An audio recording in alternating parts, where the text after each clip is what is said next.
In the winter of 1943, the skies over Europe were a graveyard of burning aluminum.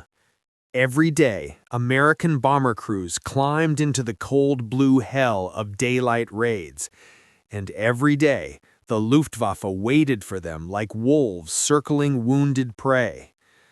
But soon, a monster was coming. A monster so big German pilots actually laughed when they first saw it. A fighter so heavy they said it would fall out of the sky like a brick. A machine so massive they believed it could never turn, never climb, never fight. They were wrong. Dead wrong. Because this monster carried a secret. 8 of them. 8 steel-barreled, wing-mounted, fire-spitting 50 caliber Brownings. And once those barrels lit up, the laughter stopped. Cut to title: The P-47 Thunderbolt, the beast the Luftwaffe never saw coming. The Jug is born. The Republic P-47 began not as a sleek dogfighter, but as the opposite. It was enormous, absurdly enormous for a single-engine fighter, over 10,000 pounds empty. With fuel and weapons, nearly 17,500 pounds, almost twice the size of a Bf-109.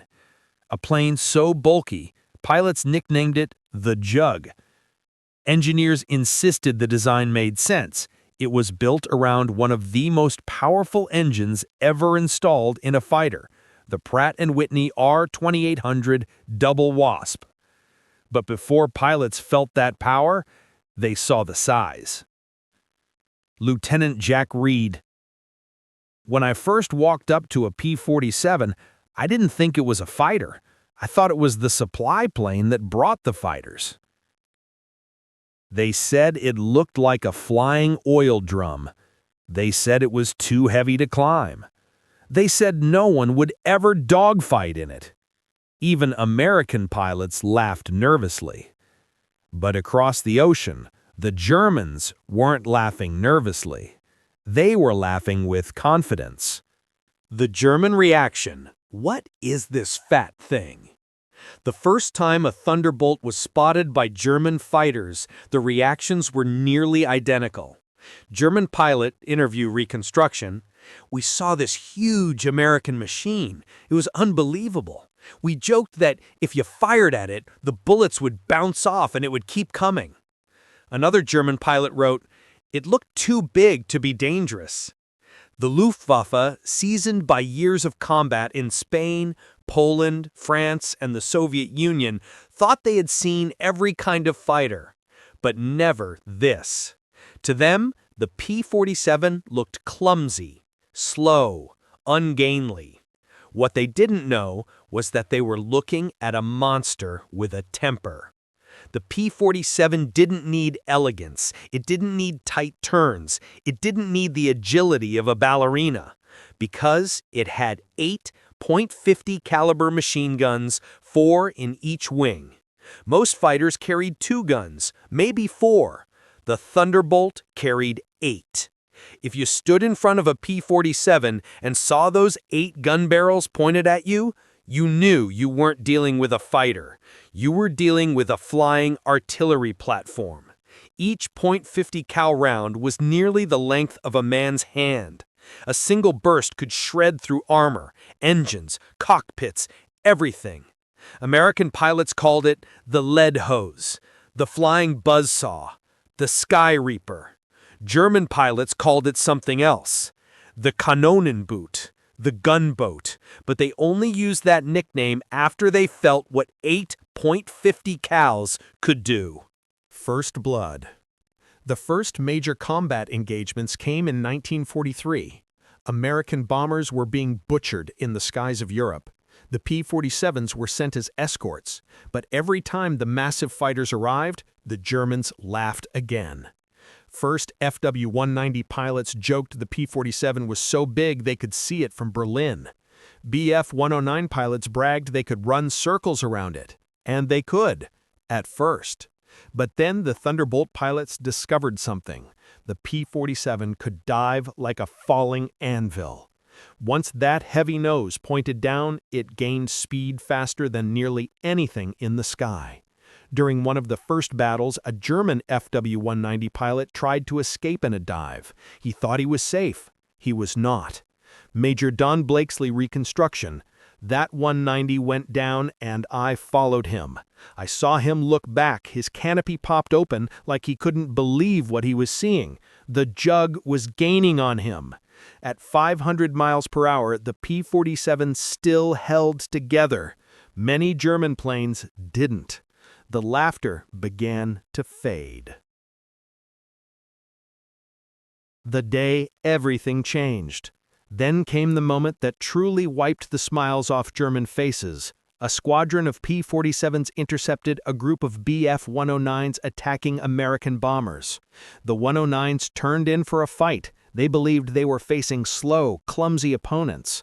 But the Thunderbolt pilots had been training, learning, adapting. They didn't turn, they dove, they fired. 8 guns each, millions of grains of lead raining from the sky. One German pilot described it as standing in front of a furnace door when it blasts open. Another wrote, "I had never seen so many tracers, it was like flying into a wall of fire." The Americans blew apart the attack. 6 German fighters were shot down, more were damaged. None of the P-47s were lost. When the Thunderbolts returned to base, the ground crews counted the bullet holes. Some planes had over 200 bullet impacts and were still flying. That's when a new nickname quietly appeared among Luftwaffe pilots. Der Panzerflugzeug, the flying tank. The laughter was gone. Forever. In early 1943, the skies of occupied Europe were not just dangerous, they were lethal. America's 8th Air Force was losing bombers faster than they could replace them. The P-47 Thunderbolts were brand new, untested, and thrown straight into the fire. Their job? Escort the bombers, bring them home alive, face the Luftwaffe head-on. But there was a problem, a big one. The P-47 didn't have the range. Every time the Thunderbolts turned back to England, the Luftwaffe pounced, like wolves on a bare throat. The terrifying moment, the escorts turned back. Lieutenant Charles Bennett, Reconstruction. We hated that moment. You could feel it. The bomber crews tensed up the second we had to peel off and return home. Imagine it. You're 25,000 feet up. You've been in freezing wind for 4 hours. Your escort suddenly waves goodbye. And deep inside the clouds, enemy fighters wait. The Germans timed everything. They even had a nickname for this moment, the American Orphan Hour. And they were right. Once the P-47s left, the bombers were orphans in the sky. The American response? Push the jug harder. Commanders realized something disturbing. If the P-47 didn't improve, the daylight bombing campaign would fail. So they pushed. Hard. Pilots trained endlessly. High-altitude dives, energy fighting, slashing attacks, zoom climbs, formation discipline.